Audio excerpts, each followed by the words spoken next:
cette nouvelle vidéo de présentation de la V-Car Bison V2. Donc livré avec sa télécommande, la voiture, le chargeur et la batterie et quelques outils pour le montage, de l'aileron particulièrement. Donc moi j'ai la version V1, V1. Du coup à l'intérieur on retrouve le moteur 3660 brushless, couplé à un ESC 60 A et un servo de direction. On a une batterie de S 4000 mAh qui marche plutôt bien. Pour le poids de la voiture, elle fait 3,8 kg et 53 cm de long et 38 de large.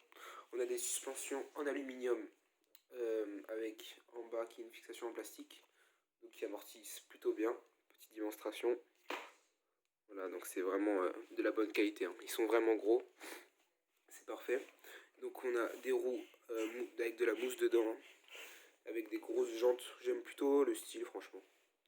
Avec sa carrosserie orange twist que j'ai pris, elle est plutôt pas mal. Donc il y aura les autocollants à coller quand vous la recevrez. Ensuite on a la télécommande 3 channels.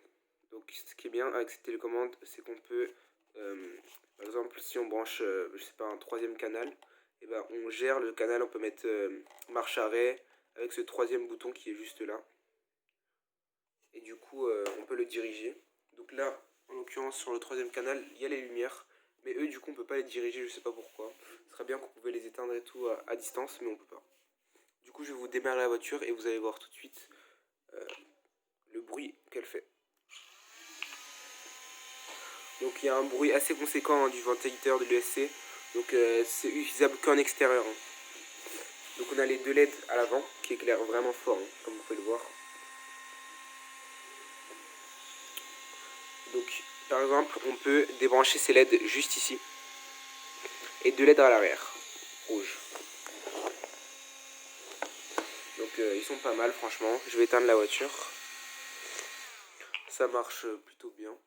On peut conduire la nuit avec, hein, on voit très bien la nuit. Et donc livré avec, on a aussi le chargeur qui fait 2S, 3S, qui est très bien. Et comparé à des roues de 1/10 classique, 1/12e, les roues sont beaucoup plus grosses. On le voit vraiment là. Et donc comment je sais que aussi c'est une V1, c'est que le châssis n'a pas la plaque de renfort en métal qui ont les V2.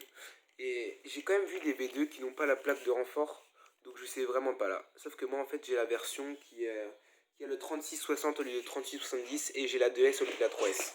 Mais franchement pour quelqu'un qui débute en modélisme, c'est vraiment pas mal. Du coup c'est la fin de cette vidéo. N'hésitez pas à liker et à vous abonner.